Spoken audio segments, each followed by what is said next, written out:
Hello guys, magluluto po tayo ngayon ng kakaibang recipe. Yan. Priprituhin lang po natin muna itong itlog. Ayan guys. Yan, naprito na. So, isang itlog lang po yan. Yan, ilagay na natin dito sa ating plate.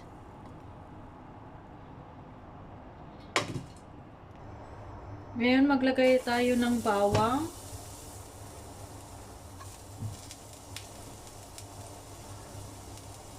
Ginger.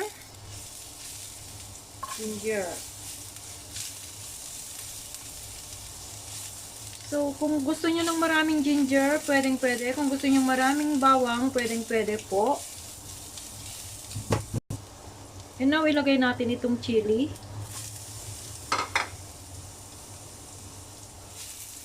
Yan.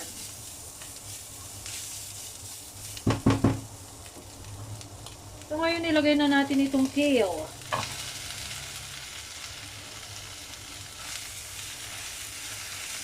So, ganyan lang po ka-easy ang mag-stir fry ng ating vegetable. Lagyan ng konting tubig.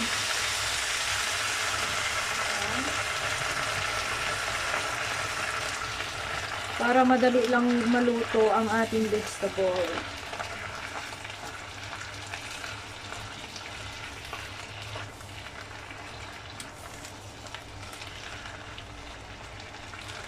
So, pag ganito na po ang itsura ng ating kale, pwede na nating ilagay ang itlog.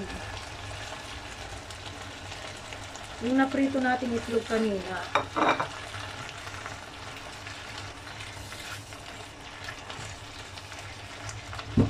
At pwede na nating ilagay itong cucumber. So, napakadabilis lang maluto, napakadali lang lutuin. Ayan. And then, maglagay po tayo ng nor powder, spicy powder, yun. And then, salt. So, maglagay tayo ng salt. Yan.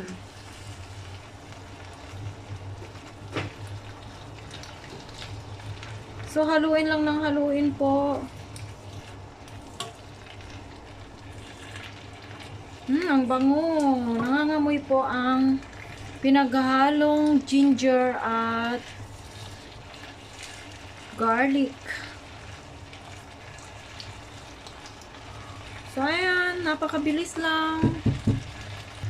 So, ayan. Pwedeng-pwede na nating ilagay sa ating plate.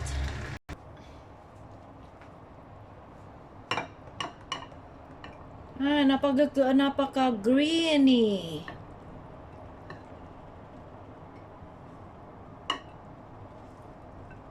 So, napakabilis lang po magluto ng Chinese dish or Chinese food.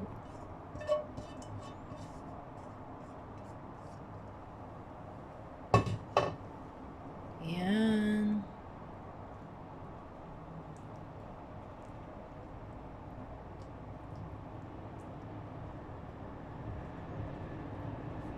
So, shout out po sa lahat and please like and subscribe to my channel and please don't forget to click the notification bell para po lagi kayong updated tuwing meron po akong new videos, new recipe, and new uploads. Dito lang po kay Beck's Kitchen. Maraming salamat po and thanks for watching guys. Bye-bye!